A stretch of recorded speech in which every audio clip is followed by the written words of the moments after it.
Hey guys, and welcome back to Dog Talk. This is going to be our new episode ringing in February. As always, I always like to start off every episode with a little bit of gratefulness. So I just want to say thank you, everybody, for listening, liking, sharing, subscribing on our YouTube channel, all the different podcast platforms. Tonight is going to be an amazing episode. I'm really excited about it. We talked about it last week and the week before. In case you guys are watching, if you're watching me live right now on Facebook, you will see a young gentleman in a split screen with me. His name is Evan Smith. He's a new guy on the block. I'm really excited to have him here. We've known each other for a couple of years, but he's been training dogs for 3 years.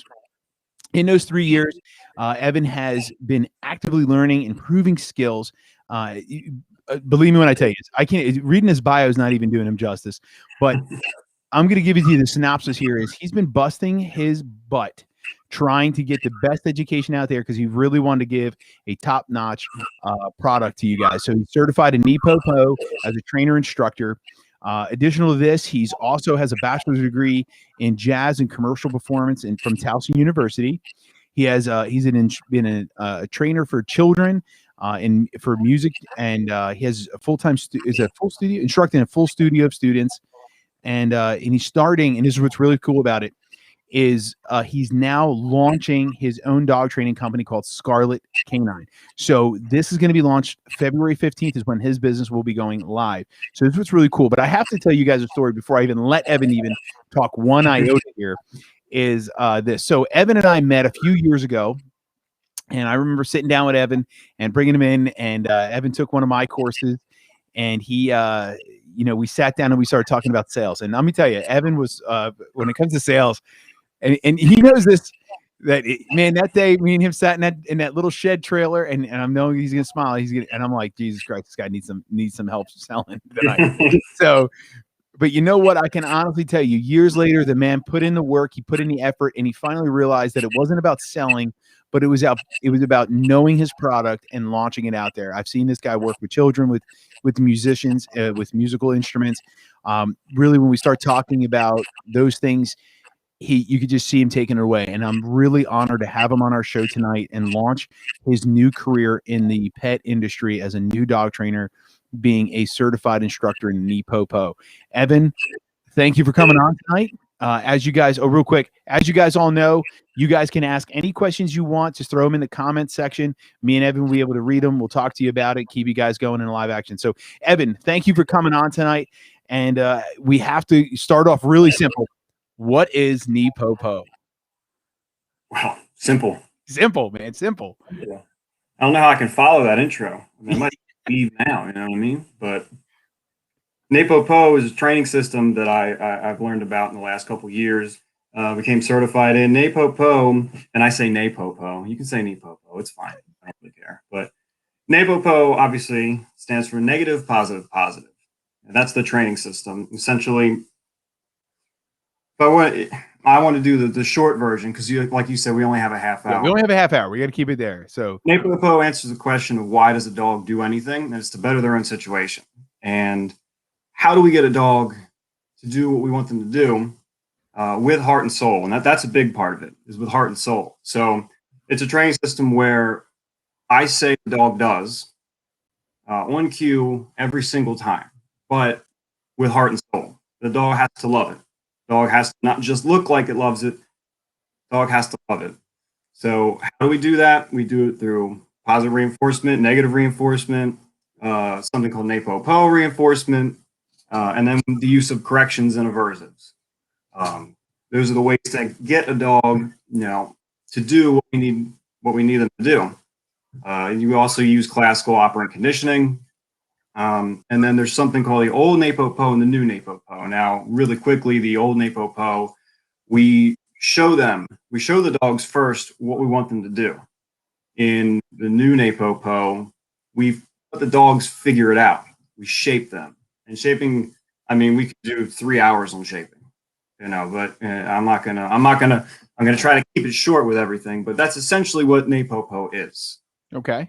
It's so breaking it down, you say NePoPo is negative, positive, positive, right? So now we have to look at this. So here we are. A lot of people in this industry are thinking negative reinforcement, positive reinforcement. We only go to one versus the other. Now with Scarlet Canine, you're getting ready to launch. You're a certified NAPOPO. What would be the easiest way for anybody that's out there that's curious about it, right? What is the big difference between what NAPOPO is? Is it understanding the science behind the dogs? Like, give me a breakdown, I guess. I know I'm even tongue-tied myself here. Give me a small little breakdown of what somebody might experience with a 6-month-old high energy puppy that's looking for some training from you. What would be something that they can expect from your methods of training? Well, every dog's different. So there's no one, way to do everything.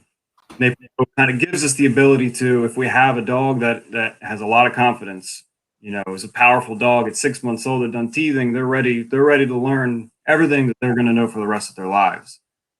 It gives us the opportunity to kind of, to allow that dog to push us, but it also allows us to have dogs that maybe aren't so powerful. And maybe, maybe your average pet dog who might be scared of fireworks or things like that. Yeah. And also it's the same ability to work with them. And I think my favorite aspect of NAPOPO is bringing out the confidence and building strength in your dog. And my dog Scarlet, which is who the business is named after, she was not a very strong dog when I got her. She was sickly. I'm not going to get into all that, but she was afraid of fireworks, afraid of the sirens going down the street. We were assaulted by a plastic bag once on our walk, and it didn't go over well in the beginning. But being a young trainer, I tried to figure out how I was going to do all this, how I was going to get this dog to not be afraid of so much stuff. And I stumbled on the NAPOPO and figured out ways to use negatives, but as well as positives, to get a dog to understand that, hey, this ain't going to hurt you. That plastic bag ain't going to hurt you. Them fireworks ain't going to hurt you. If anything, I want the plastic bag, I want the fireworks to announce that something good is going to happen. And that in essence is what NAPOPO is. The negative can announce the positive. So then it's worth going through that negative to get to the positive. And then you have another positive stacked on top of that. So the dog always wins.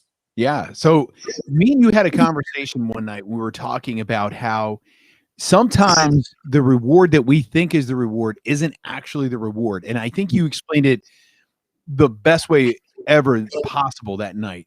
And I would really love to see if you can do it again tonight. And I'm going to try to refresh your memory.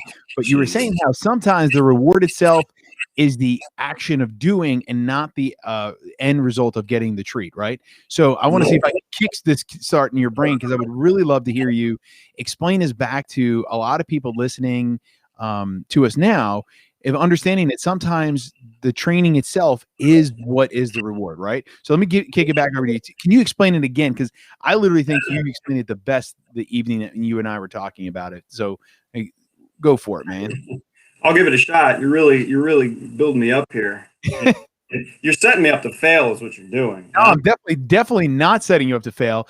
I have to say that I'm setting you up to the way I see you. You're a very educated guy. You're definitely dedicated, and anybody that's going to be working with you is definitely going to experience it.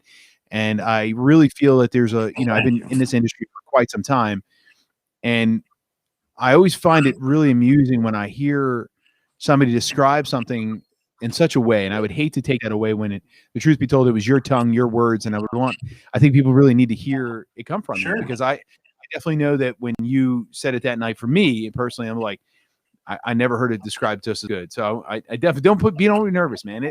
Everyone here is supportive, man. Give it a shot. Give it a shot. All right, giant community here. So it goes back to the idea of the negative is what announces the positive. So when I'm training with my dog, it also, and I'm also not going to go into that because we only have a quick half hour, but it goes into dopamine, and when the dopamine is released into your body, and dopamine is a happy drug. So I'll try. So, reward is the training. So going through the sit, the down, the come, the stay, it is all to get to, in the beginning, it's all to get to the reward at the end of it. You chain these behaviors together and you want to get to that reward. But if I if I work with my dog and I keep working and I do the sits, I do the stays, I do the downs, and then I go into my variable rate of reinforcement, the dog learns that essentially if I do this work, I'll get the reward, but I might not get the reward at the end of it.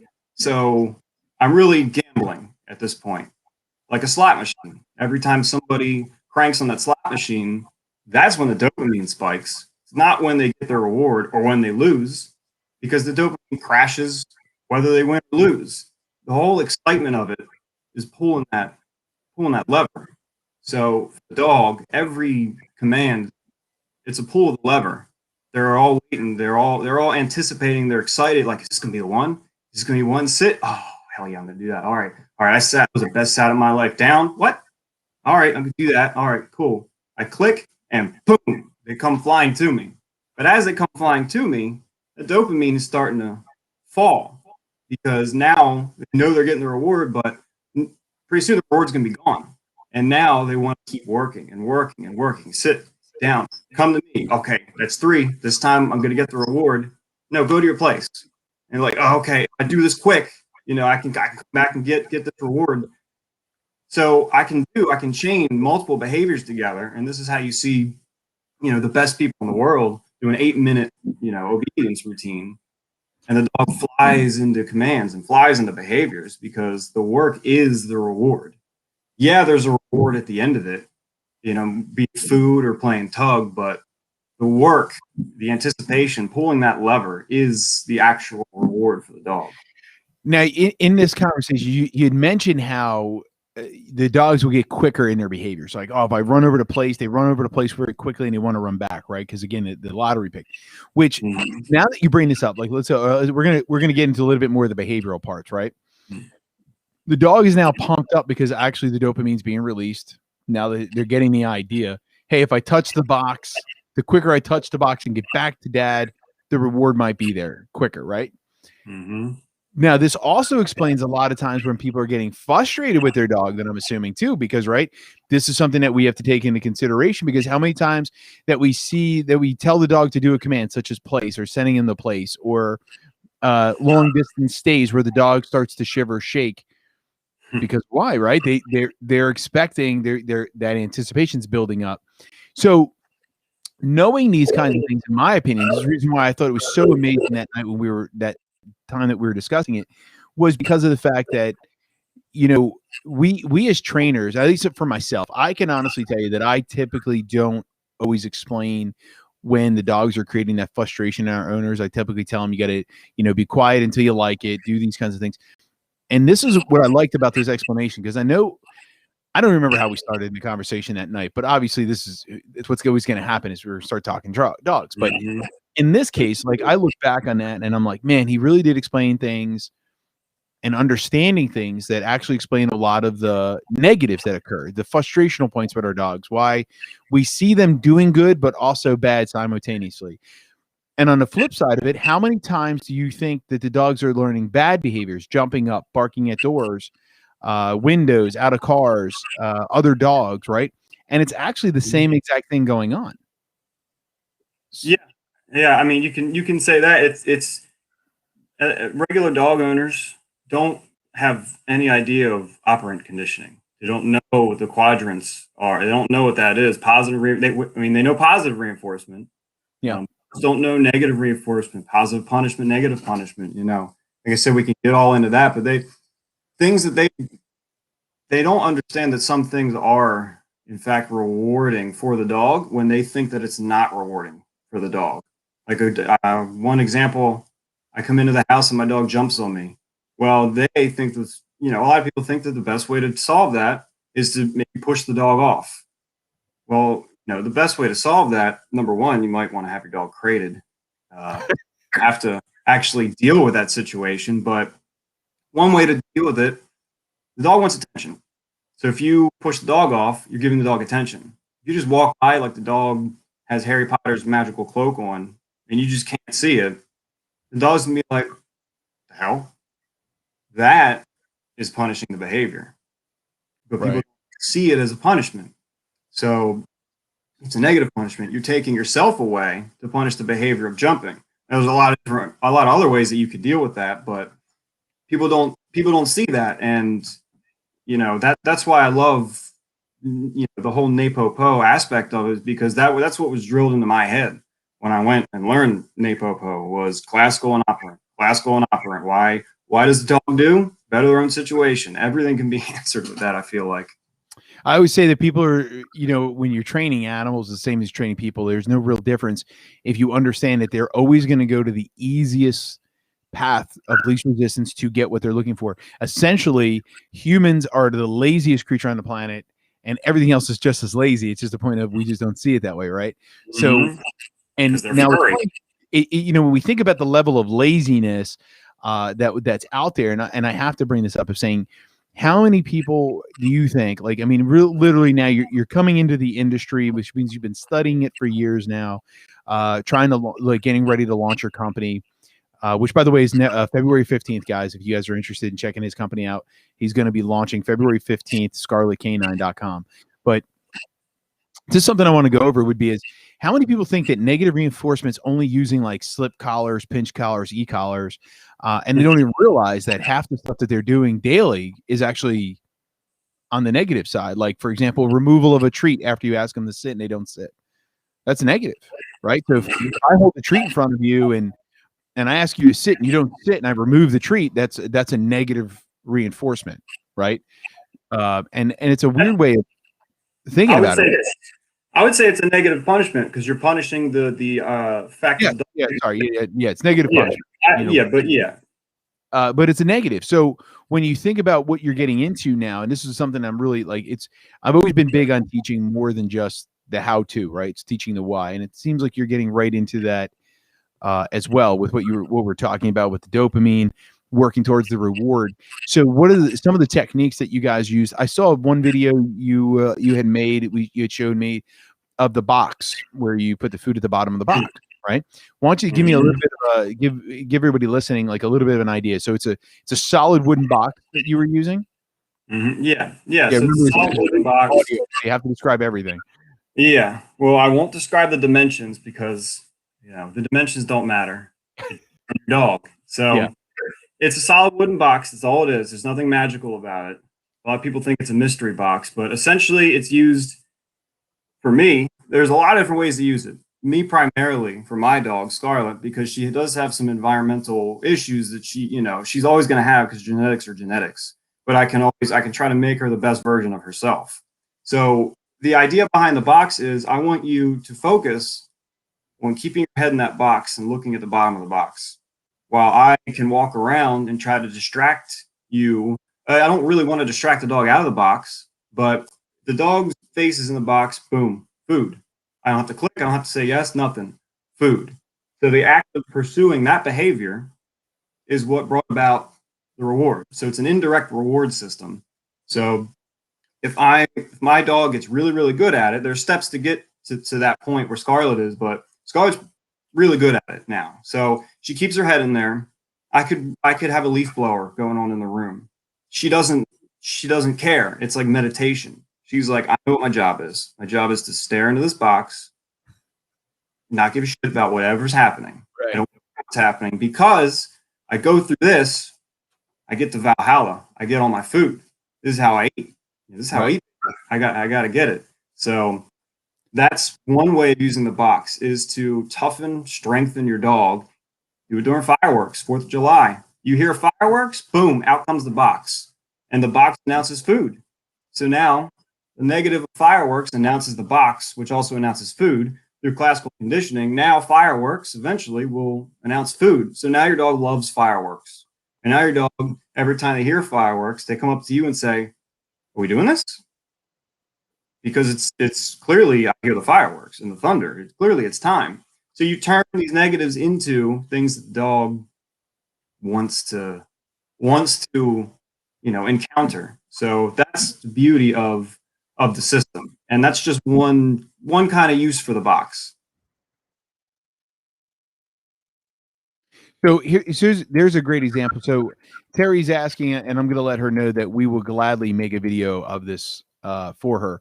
But a good way, so we're going to give you some. So Terry asked if there's a video on it. We will make a video for you, Terry, and we'll get it launched on our YouTube page, so you're good to go. But when you're introducing the box, a few of the steps that they might be interested is one, that you want to first initiate it to where it's a comfort level before you start pushing your dog. So the dog gets nice and comfortable. The box alone could be a challenge for some dogs. It was a challenge for Scarlett.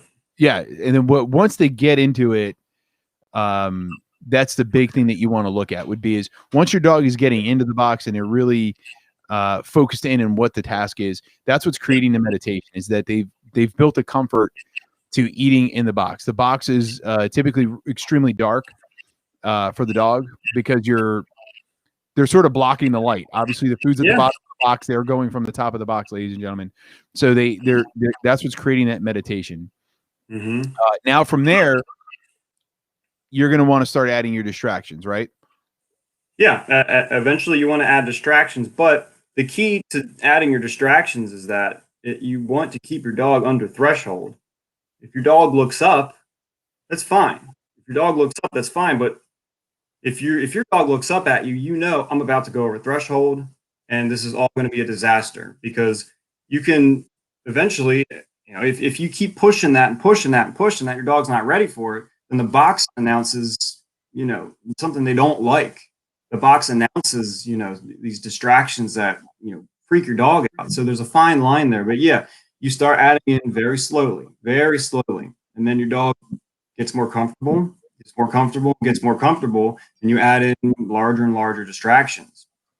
So going into that real quick, so you talked about threshold. I had to cut you off because there are people extremely interested right now. So in what we're talking about. So threshold, what are some of the signs that if the people are at home, they're watching, they try this at home or listening, and they try this with their dog at home, what is a threshold that they might want to be looking for? Obviously, you said if they poke their head out, that's not the end of the world, right? So what would they do if their head pokes out? First thing.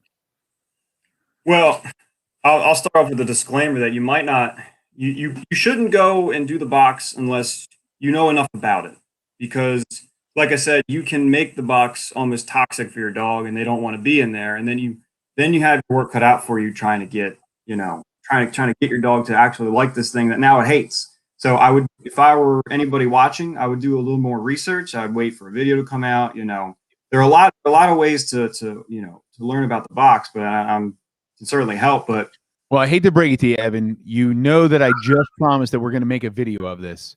Yeah, I know. So you are now on the hook for helping the video. So, ladies and gentlemen, you have now all hooked Evan into helping make a video for you guys, especially because he just put out the disclaimer of the do nots, right? So yeah, don't try this at home. Don't try this one at home. So okay, so they can obviously they can research on their own, but we're going to make one for them, the video of it. But the big thing that we're looking at, Evan, is now you said about building the positive to it.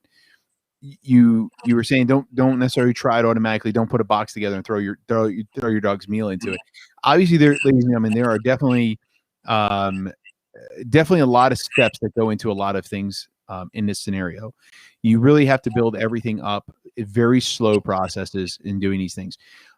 Scarlett, I can vouch for Scarlett in particular. That dog has gone through a lot. She was really, it's really impressive from the first day. It's amazing to see Scarlett from what has it been, about 3 or 4 years to present day. It's been quite some time. When I first met her, this dog was literally scared. I think scared of herself. I think she wagged her tail one time and got scared of it. Like it was chasing her. Okay. And the last time I got to see Scarlett in action, I almost thought it was a different dog.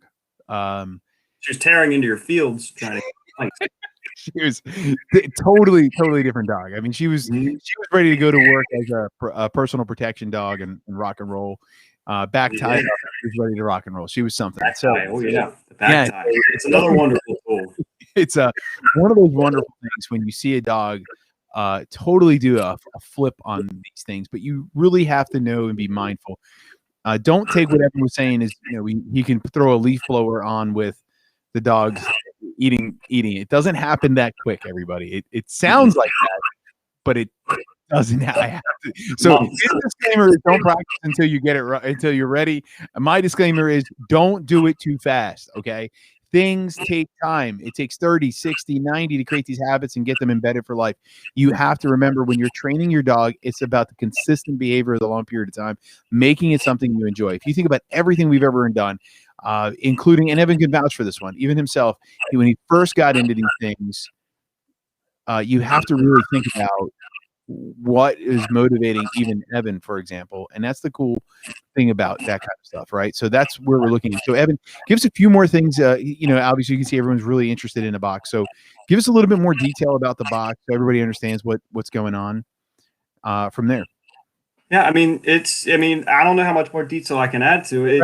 I believe one of your friends is shocked that you have feelings. Yeah, maybe. Hi, Michael. So Michael is actually married to Bart Ballone, and they are the originators of NaPoPo. Okay.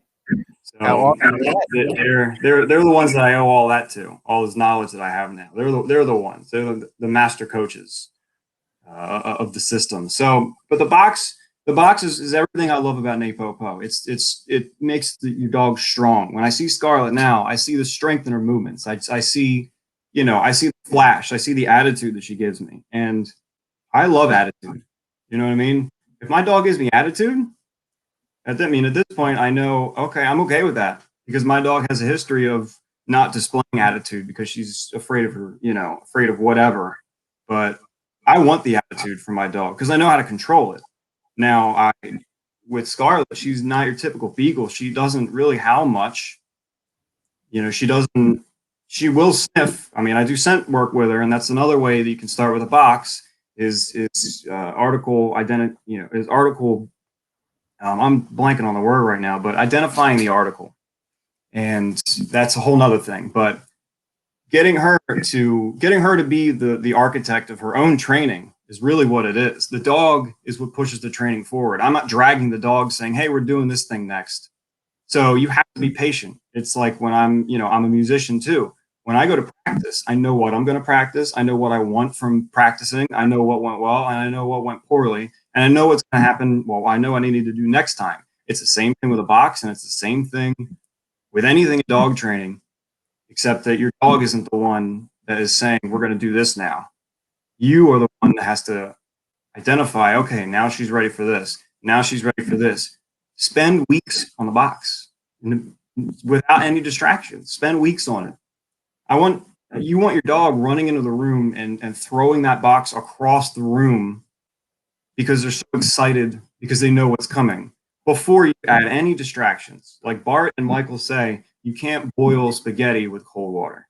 That's one of my favorite sayings because it's the easiest way to think about it, but it's also genius at the same time. Most people's dogs have cold water, especially at the beginning of training. They don't know how to be trained. They don't know how to do it. So we think that we have to be the ones that have to, get them into the training. It's like, no, I can sit here. I can be a lazy dog trainer. I can sit down. I can sit down while my dog's training because my dog does all the work because I planned it to be that way. So when you plan everything, it's like Michael says in the chat, it is chess. You're playing chess with the dog, but the dog always has to win. Especially why play, right? If you lose. Yeah, right? Exactly. Well, we already talked about slot machines. So, but it's the strength in the behavior that you can get. That's just one thing that I harp on the most. Hey, give me 1 second. Hey, Evan. So real quick, I have to let everybody know that normally we would cut the show at 7:30. It's normally a half-hour show. I'm enjoying what we're doing, and if Evan's cool with it, we're gonna continue going. So if you guys want to stay watching and keep going, we're good. Looks like Evan's prepping with drinking some water. He's prepping for the game. He's ready to keep going. I'm truly enjoying this. If anybody does have any quick questions, thoughts, concerns, please feel free to throw them up here. I'm going to keep the show going for maybe another 10, 15 minutes. I really do enjoy this kind of stuff because I really think it's really honing in some stuff. I mean, the analogy of you can't cook pasta with cold water. I mean, let's think about that.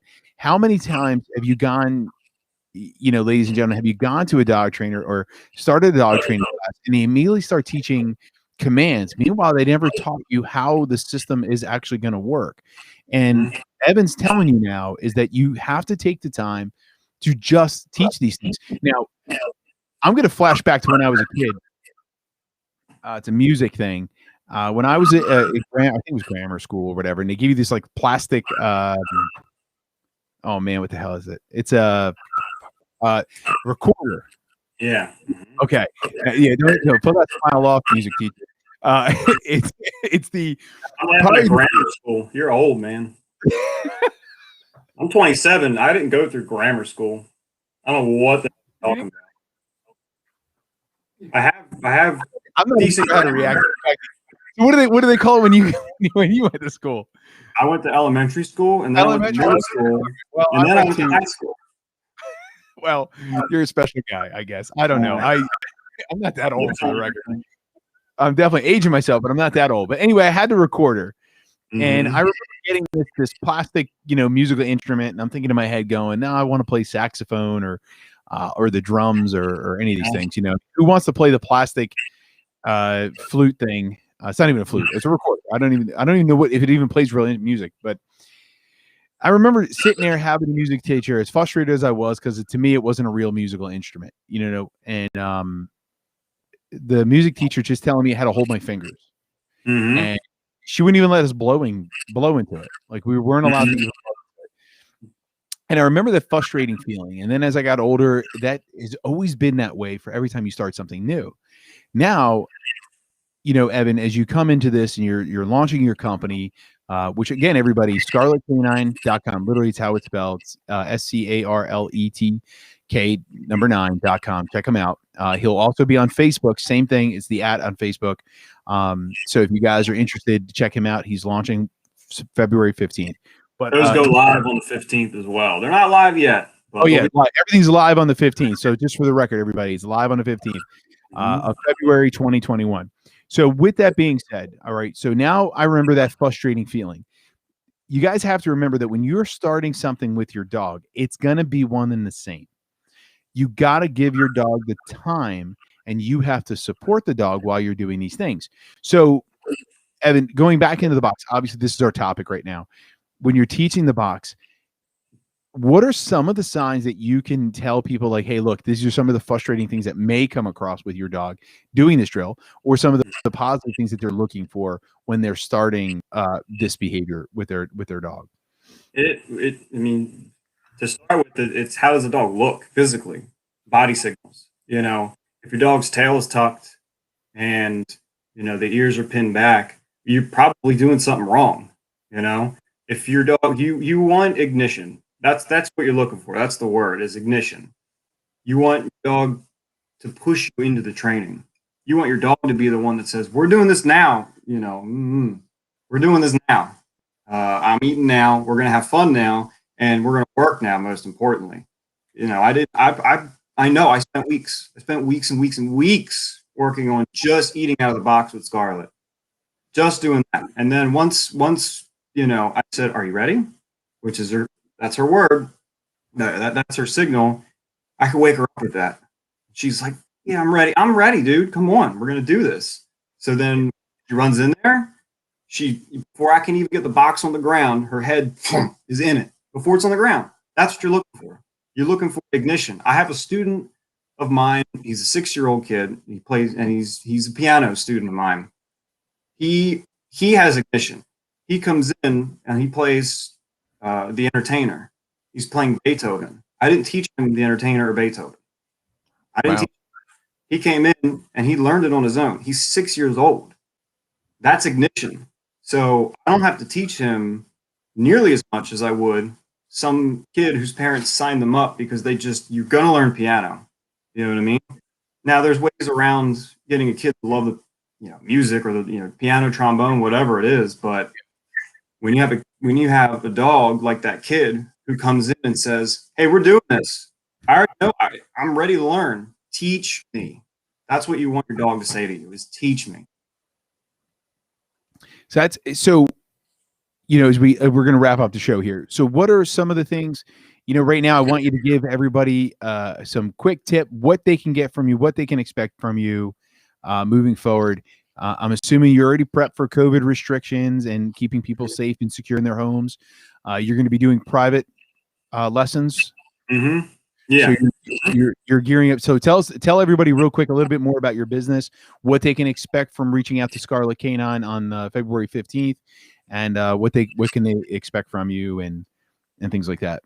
So I take a ground up approach. There are no band-aids. If your dog has one or two problems, there's probably symptoms of a greater issue.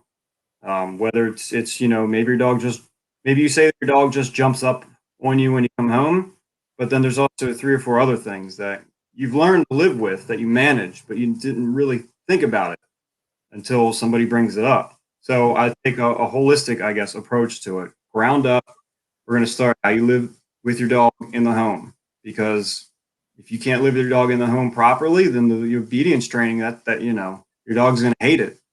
So we go from the ground up, whether it be with a puppy or whether it be with an adult dog, senior dog. I don't care if you bring me a cat.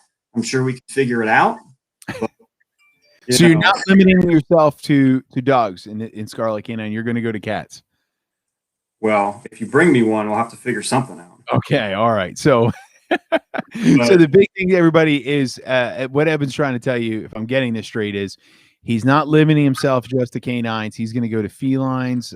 Anything you bring him, he's accepting the challenge. And let me tell you guys, I've known him now for a few years. You will not be upset or depressed or any of those things. He's a phenomenal trainer. He's going to get out there. He's going to launch. I'm really excited for his launch of Scarlet Canine. I would love to have you back. If you have any friends, family, or anybody else that might want to come on the show and join us and tell us about their business and what they can bring to the industry to really show the community, I would love to have you back, as well as any of your friends, family, or guests. Evan, any shout out to everybody, ladies and gentlemen. I'm going to put on the screen just so you can see. Evan is going to be launching his Facebook and his YouTube. I'm sorry, not YouTube, but his website, scarletcanine.com. And if you go to Facebook, it's going to be at Scarlet Canine. He doesn't have an Instagram yet. I'm going to try to convince him to be a goofball on TikTok, so that we. Why no? You know you can do it.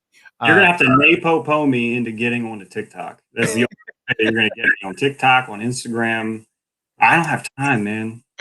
We'll get you there. I'm 27 years old and I'm tired already. Hey, listen, brother. I'm probably going to be hitting you up because I think I want to learn a musical instrument. I think it's time for me to try to pull some strings on a guitar or something like that. I don't know. I found a 10-minute window on a Friday evening for myself, so figure I better fill it in. And by the age of 55, I'll probably be able to play 2 songs.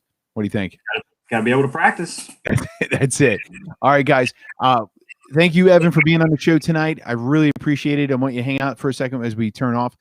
Ladies and gentlemen, thank you all for watching the show. It always means so much when you guys like, love, and share our show. You can also check it out later on YouTube, as well as any of your favorite podcasting platforms. So Spotify, iTunes, Google Podcasts, any across the board, they will always be there. It takes about 24 hours for the launch to be there.